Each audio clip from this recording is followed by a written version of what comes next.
Oke guys, hari ini kita baru menyiapkan pintu bagian dalam ya, seperti ini kondisinya.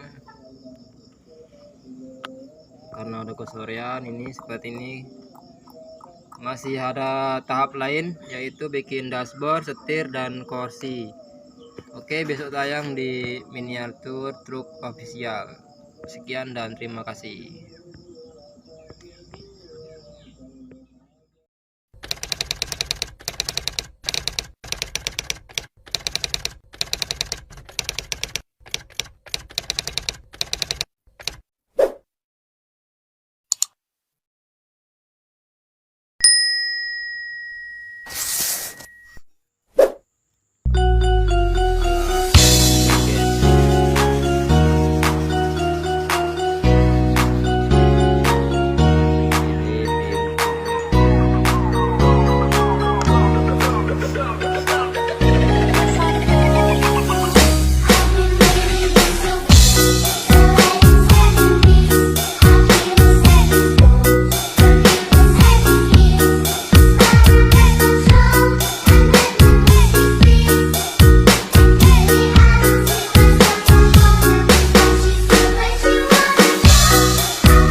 Dan ini bentuk belakangnya nih.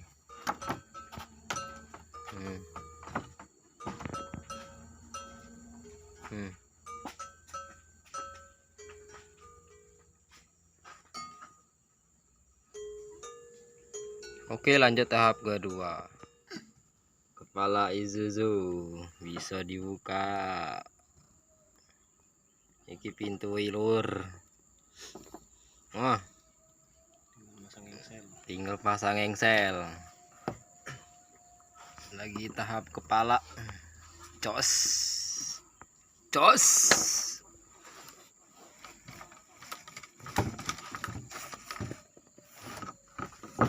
Guys, hari ini kita baru menyiapkan pintu bagian dalam ya, seperti ini kondisinya. Karena udah kesorean ini seperti ini. Masih ada tahap lain, yaitu bikin dashboard, setir, dan kursi. Oke, besok tayang di miniatur truk official. Sekian dan terima kasih.